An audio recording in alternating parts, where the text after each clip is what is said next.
Hey, Mr. Wiedemer here. Welcome to Mr. Wiedemer's History. This is Chapter 2, Section 4, The Indian Wars. Well, today we're going to break this Section 4 of Unit 2 into two parts. So this is Part 1, the beginning of the Indian Wars. You guys will be able to describe how Native Americans lived and analyze the Indian Wars between the United States and the Plains Indians. Now, as we know, America's obsessed with manifest destiny. Alright? We're all about our God-given right to own all the land from the east to the west. That's just the way it is. Manifest destiny. Right? But there's people in our way that own this land, per se. They don't really own it because they don't have, sense of ownership, but they're on this land, and it's their hunting ground, sacred land, and they're not going to give it up.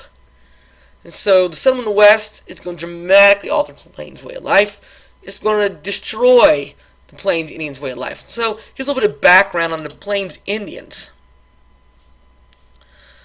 So with the ranchers and miners and farmers moved in there, they basically took all the hunting ground from Native Americans. And the big thing is they took away the buffalo. Right? Buffalo was the life source of the Native Americans. They used every part of buffalo. They used it for everything. And when the buffalo went, the Native Americans were soon to follow. Not a good deal. Right? There's a picture of Native American hunting the buffalo there. And they didn't just hunt them. Yeah, I killed it. Woo-woo. No, they hunted the buffalo and they used every single thing on the buffalo for different things to survive. Right? And so the United States broke treaties guaranteeing lands to Native Americans. Alright? Basically saying, remember earlier with the Trail of Tears, all this land out west is yours, Andrew Jackson said. It's all yours. It's forever. And okay, we're moving west now, and now, oh, by the way, that land we gave you, yeah, we want it back. It's ours. Alright? And so all this new relocated territory, we're going to take it. So, it's lose-lose for Native Americans. And they are nomads, as we know, people who move from place to place. They don't like to stay in a single location like, we do, who we, uproot and live in a house, and we're there for 50 years, and, we grow a family and live in the same settlement. No, they're nomadic. They move from place to place. And that comes a problem later on when we talk about the Dawes Act. When we try to force the Native Americans onto reservations. It doesn't work. So remember the Great American Desert we talked about yesterday? It's home to countless different wildlife. Primarily the big one here is the buffalo. That is the number one animal, number one life source of the Native Americans. Right? And as when we talk about Native Americans, we can't lump them all together, all right? Because there's, hundreds of different tribes. The Arapaho, the Chickasaw, the Choctaw, the Sioux, the Iowa, the Sac-and-Fox, the Kansa, the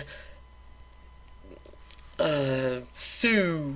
I just said Sioux already, but there's tons of different Native American tribes, and each one is distinctly different. Right? Each different Native American tribe is distinctly different. And most were nomadic.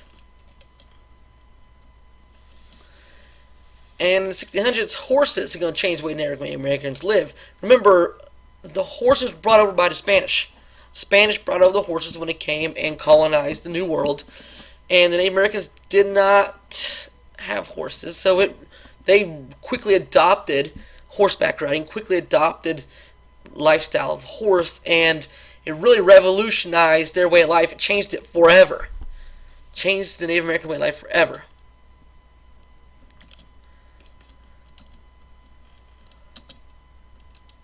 Right. And by the 1750s, almost every Plains people rode on horseback. Every single one of them. They adopted this quickly. 100 years. They're going to adopt this. Right? And made Plains Indians much more effective hunters because you could go faster. You could, travel with the speed of the animal, so you can hunt a lot faster. Right? Fight on horseback. Warriors were better. They were able to resist the white settlers, the railroad companies coming in. This really was a tool the Native Americans used to their advantage. The horse was, very much a part of Native American life.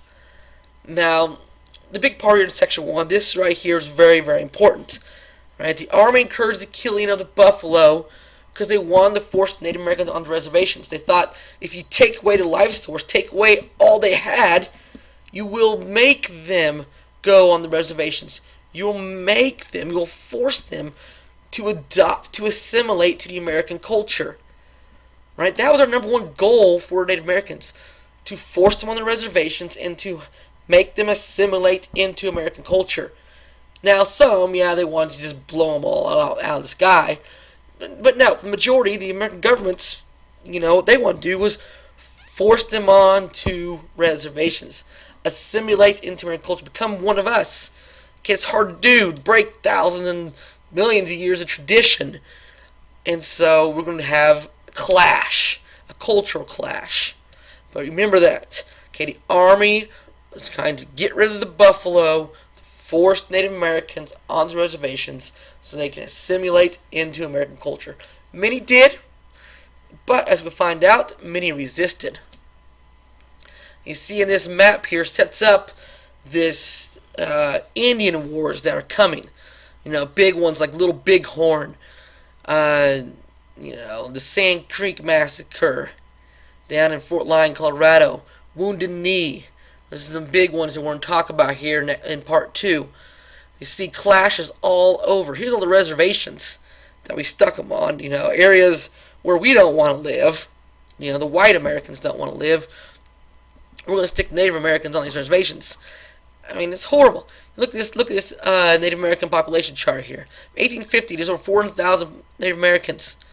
Well, we start taking away the life source, the buffalo. We start, forcing them onto reservations. We, kill many, slaughter many, and the population dwindles to about 250,000.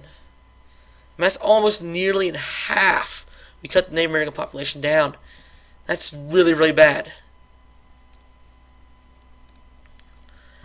So the Great Indian Wars. From 1860 to 1890, you can really, like the picture says, you can really start in 1540 when the first settlers came over here. English settlers came over here to America because, from the very beginning, we were in Native America. From the very beginning, we started taking their land and moving west, and moving west, and moving west. And so you can really say the Indian War started in 1540. But we're going to concentrate on the Plains Wars, the last of the Indian Wars. All right, from 1860 to 1890.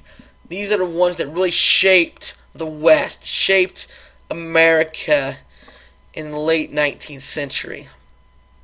So the first major clash, Dakota Sioux, uprise in 1862. You can't take our hunting ground. You can't take our land.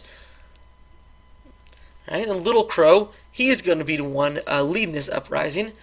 And very reluctantly, mind you, because he didn't really want to. But he's going to anyways. Because, many Native Americans, they didn't want to fight. They just want to be left alone. They just want their land, their sacred land. They want to keep their way of life. But the Americans, the American government, American people, we're going to have that. We're going west. Manifest destiny. Right? So the Sioux agreed, eventually agreed to live on reservations in exchange for annuities. And these annuities were either,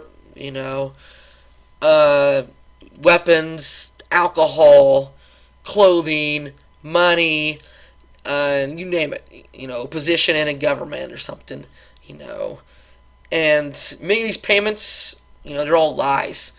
Here, take these wonderful gifts. Now get off the land. Oh, by the way, yeah, thanks for giving us your land, but you're not getting any of the gifts. Oh, you going to say something about that? Boom, I'm going to shoot you. It was really bad. We mistreated Native Americans horribly, horribly, horribly, horribly. So the rebellion was eventually suppressed, and 38 Dakota were sentenced to death for rebellion against the United States government. So the Lakota did not want settlers to take their hunting grounds. Of course, why wouldn't they? It's sacred grounds, the hunting grounds, their lifestyle. When they hunt, they don't hunt for sport, they don't hunt for fun. They hunt because that's what they do. That's how they live. And so the United States Army, they're going to get destroyed here by during Red Cloud's War, led by Chief Red Cloud, and from 1866 to 1868. So the United States Army, wasn't the big unstoppable force. We had a lot of problems. They said 1860 to 1890s when these wars happened.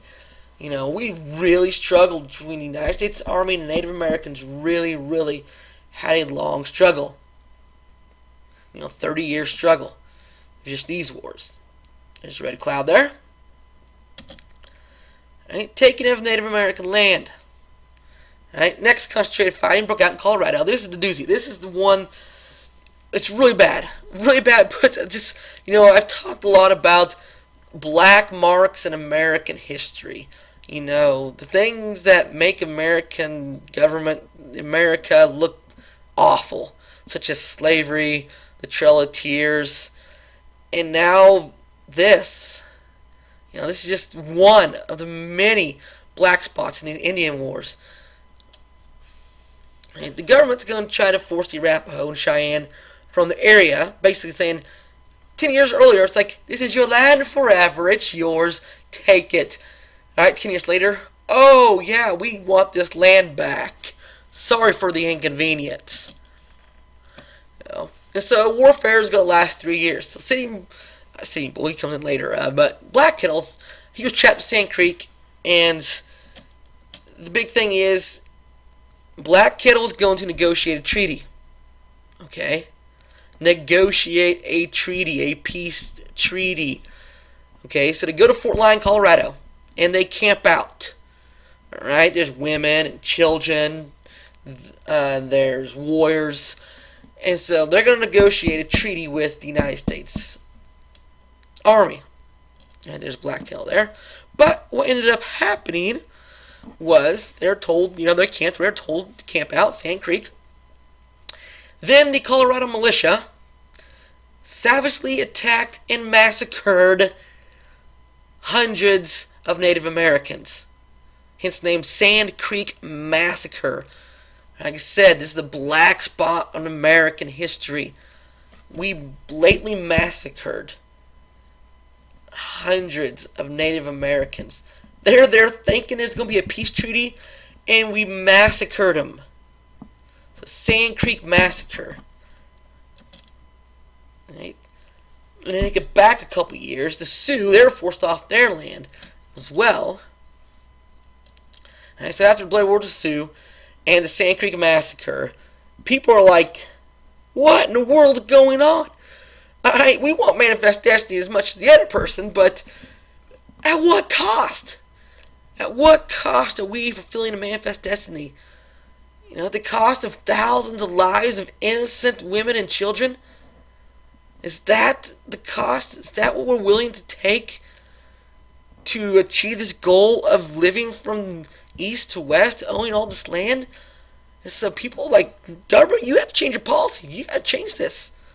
So the United States is like, okay, instead of, shoot first, ask questions later is what they were doing, they're going to say, okay, we'll divide up our policy, alright, where the Interior Department will politely ask them to move on to reservations, and if they don't listen, the War Department's going to send the guns a-blazing in to force them on the reservations. Okay, so in 1867, the federal government sent an Indian Peace Commission that represented constant warfare, and Native Americans were forced into either Oklahoma or Dakota territory. Alright, quick part one review. Manifest destiny cannot be stopped. Settlers and government lands belong to Native Americans. Sand Creek Massacre, huge massacre of Native Americans by United States Army, and Native Americans had to go one of two territories, Oklahoma or Dakota. And that's it. Study history. Till next time.